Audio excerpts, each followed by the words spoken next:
Hey, John Green here from Gun Owners Action League, and with me today, LaShanta Petroski from the social worker from the Veterans Administration. And LaShanta and I met together on the Governor's Challenge Council, and I'm the new person on the block, so can you tell us a little bit about the Governor's Challenge Council? Absolutely. So the Governor's Challenge for the state of Massachusetts, we engaged 2 years ago, and the Governor's Challenge is really about people from both the private sector, the state and federal government coming together to work on suicide prevention for service members, veterans, and their families. And so what we were kind of tasked with in our subgroup is really looking at suicide and means. And so, of course, we came to the expert and brought you in as part of our committee. And so this is part of our work today. And what are some of the other states that are involved with the Governor's Challenge Council? So there is multiple states that's been going on for a number of years. And so in New England, right now, Vermont is engaged in this. Maine,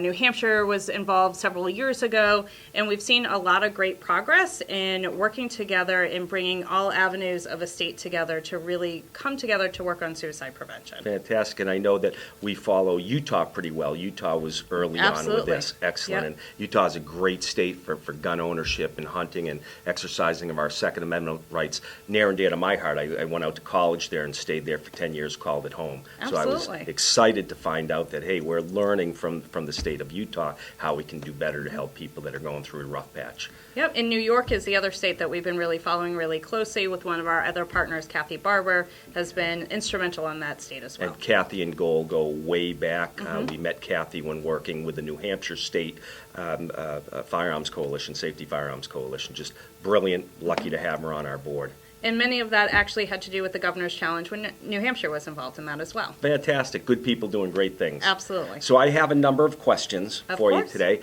I'm going to start off asking, why are we talking about guns and suicide in Massachusetts? So I know we get this question a lot because Massachusetts has it actually has the lowest rate of death via firearms in the country. And so there's a lot of questions regarding why are we doing this in the state of Massachusetts? And that's really because means matter. So in Massachusetts, firearm deaths are the second cause of suicide in the state, and that can kind of go up with certain populations. The two populations, of course, that are near and dear to my heart are the veteran population, but also older white men. We see kind of a tick up in some cases. It becomes the number one way in which people die by suicide. And it's also the most preventable.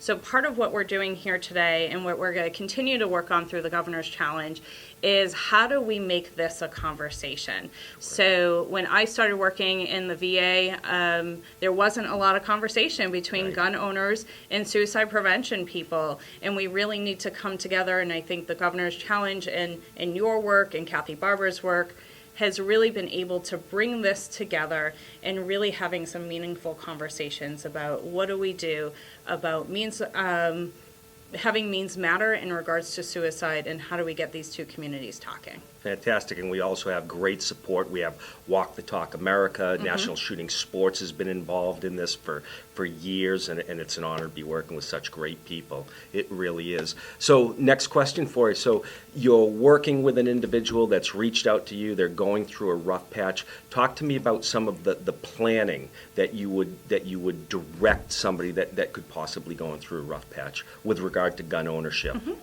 So I think in general, one of the things that we talk about is actually even before the rough patch, right? And so as a responsible gun owner, let's think about what we need to do that when the rough patch comes, how do we put a plan in place before the rough patch to say, what do we do with our firearms if something comes up, right? Who do I feel comfortable holding on to my firearms? And so some of the things that we talk about for things that can be done is keeping it within the community that you trust, right? And so part of this is who can hold on to the keys for my gun locks?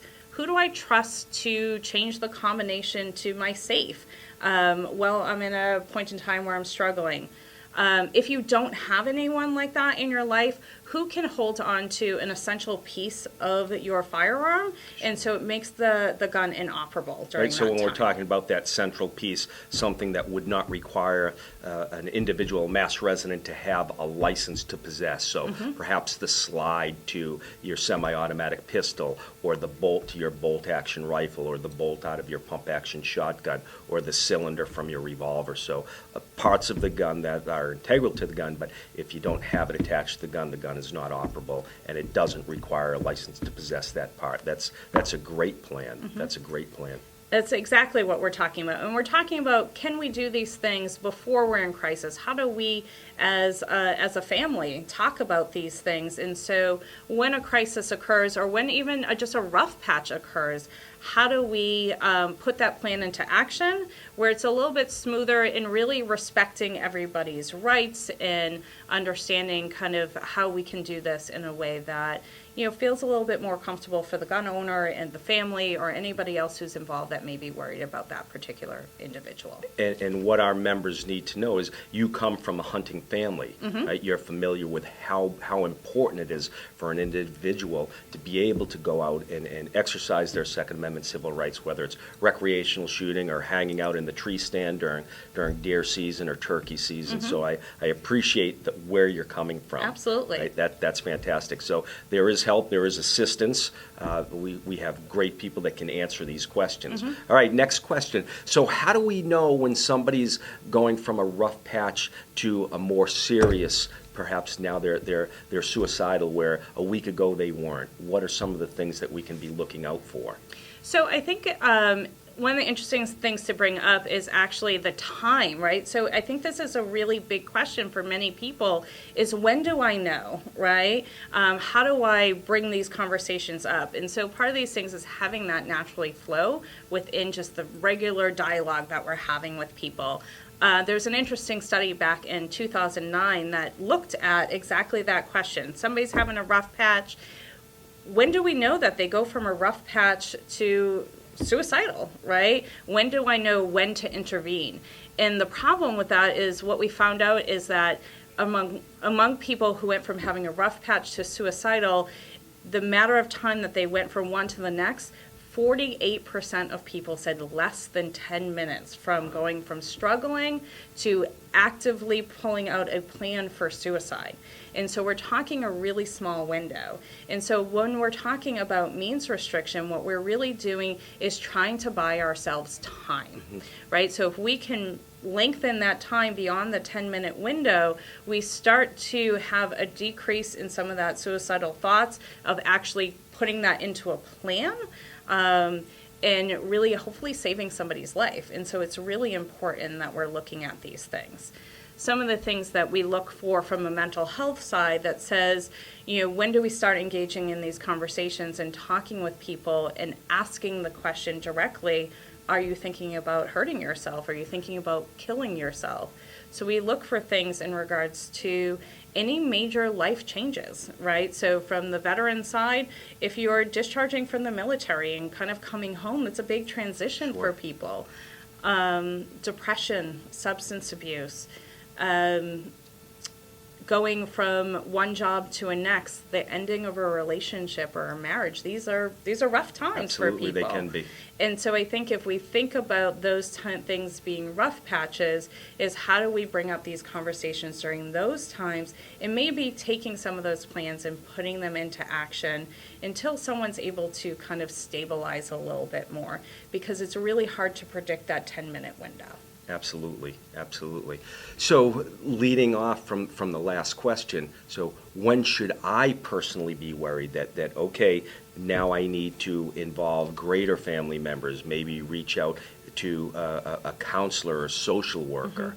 Am I just looking to the great points you just brought up? Is there some other information, some statistics you can share with us? Sure. So I think when we're seeing any of these warning signs or symptoms, this is the time to start those conversations. And it's not just a one-time conversation. This is where we really want the conversation about suicide to become a natural aspect of families and talking through these things.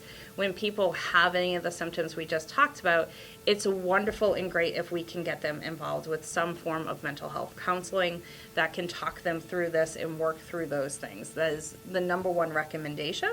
But sometimes I understand people's hesitancy to not want to engage in mental health. And we hope in that case that they have a great family and friend support Absolutely. system so that we can keep the personal matters within the family, provided the family has the resources and has the plan that you talked about in place to, okay, now it's time that we're going to hold on to the guns until, we're we understand that you've successfully completed this, and now it's time to start looking at how we return the guns. I know before we started filming, we were talking about, the mental health aspect of you can't hunt anymore. Oh my God, that could cause somebody crisis that loves to be out in nature. So maybe you take that person hunting and you bring the gun. You're the custodian of that gun, and you're going to go out turkey hunting, and after the turkey hunt is over, you're going to take that gun back to your home and you're going to secure that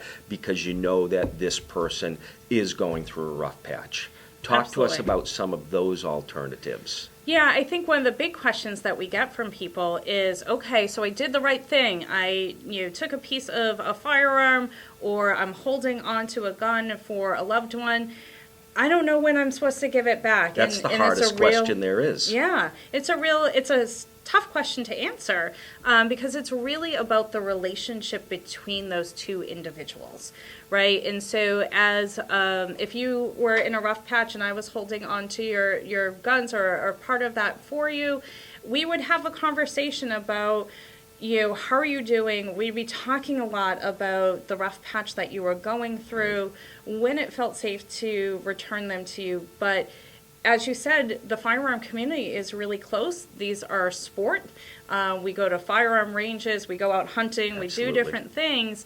And we don't want to take those things that bring people joy and really are a coping skill for some And there's people. a huge amount of joy just working with people breaking their first clay target, right? The smile, the tears of happiness. Absolutely. We worked with a family, and they had to drag mom to the gun safety class, and literally by the time she was done hitting that steel plate at 50 yards with a 22 caliber pistol, say, Marie, what just happened? Every time she hit that steel plate, an angel just got its wings, right? Just That's an amazing the story. joy and the happiness. We see it with kids. So the recreational aspect, the competitive aspect, the joys of hunting is absolutely makes people happier, right? They realize the benefit of being successful through this rough patch, so they can continue enjoying the aspects that certain aspects of our Second Amendment civil rights can provide us. Absolutely. And so I think that may be part of the agreement. If that's really important to you, how do we talk through that safety planning of when do I get it back permanently, but how do I also use my guns in a way that's safe during this rough patch too, to make me stay connected to my community? And that is all part of this preparation and planning, and really as a gun owner to be able to talk through these things, not only for yourself, but maybe other loved ones in your family, right? How do we bring this as a full conversation? Because that is the easiest way for this agreement to be made, right? Is people have fears around losing access to their firearms. Sure. And so how do we address those fears in a way that really work for the gun owner? And I know that part of our mission with the Governor's Challenge Council is to help educate social workers Absolutely. on how important our Second Amendment civil rights choices are for this community. Right, so that's walking on eggshells. I absolutely know that. I know Walk the Talk America has done some great presentations and videos and educational programs for the social worker, and I know that we can team up with them to help provide that information for folks that are interested in doing the Lord's work and helping with folks that are going through the rough patch. So what are some of the resources that are out there now? So one of the biggest resources that really came online in July of this past year was really bringing the National Suicide Hotline down to a more reasonable kind of phone number that was easy to remember. And so that number is 988. And so if you have any questions or concerns or saying, I don't know what to do, right? Where am I looking for resources? How are we going to do that? It's available 24/7. So if you And just that number, simply dial 988. and that could be for a family member or Absolutely. a friend that realizes, hey, this individual who's close to me is going through a rough patch. I like that. That's so important. Good things being done by good people. Absolutely. And there's another component of 988. If once you dial it, you will hear a slight recording. And part of that is if you're calling about a veteran or you are a veteran and you're calling about them, you simply press 1 and that will divert you to the Veterans Crisis Line. Okay. And so that's a particular group for veterans or loved ones of veterans that they can offer specific resources and support for that particular community. And if desired, that can connect into your local VA hospital to get additional supports like we were talking about, engaging in mental health care or whatever that kind of struggle was. The VA would be able to help with that. You don't have to be registered in the VA or an active user of the VA in order to use the crisis line. So that is kind of the number one best resource. The other number that was created around the same time is what we call our BHHL line. Okay. And so that number is 833-773-2445. Again, I'll just repeat it because it's a long one. And we're still learning it. Exactly. Is 833-773-2445.